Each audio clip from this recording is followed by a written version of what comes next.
Ni Marifan. Kalau kita tak bubur susu, tak bubur gula, tak pakai ais suam, dia tak mau naik ya. Ketua dia kena bubur gula, kena bubur ais suam. Hari ni kita nak buat pau. Inti kelapa. Kita ambil bahagian buih dia dulu. Ambil bahagian buih dia dulu. Ambil semua bahagian buih ni.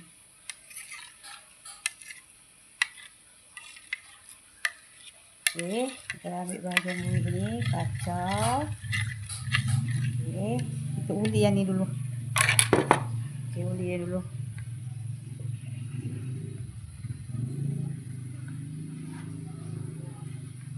Dia kena masuk sikit-sikit. Dia punya cara nak buat tu, jangan main-main boom je masuk. Sekejap lagi lembik. Okey, kacau dulu. Jadi macam ni. Okey. Oh, kita masukkan sikit-sikit ya.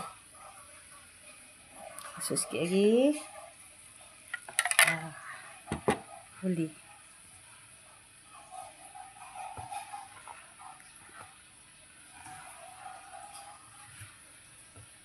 Apa yang datang?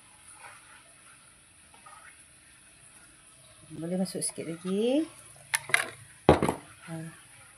Marifan tu masuk sikit-sikit.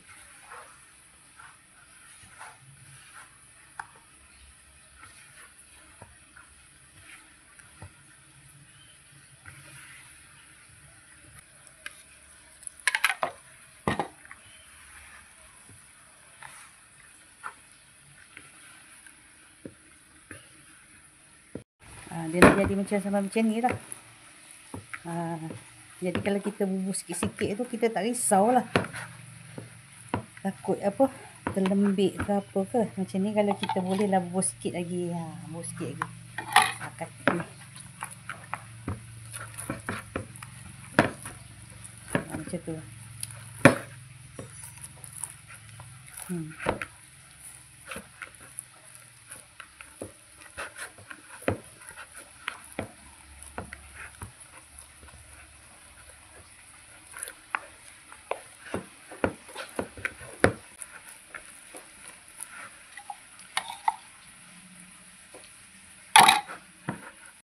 Ya, kita tengok dia dah kembang ya. Naik balik sekali lagi. Kita kukus dalam 10 minit. Jangan lebih-lebih, 10 minit saja. Ya. Okey, dah siap. Nampak? Okey, kepada yang menonton, cuba buat komen, share dan subscribe. Pau bulan Ramadan. Setahun sekali. Bye.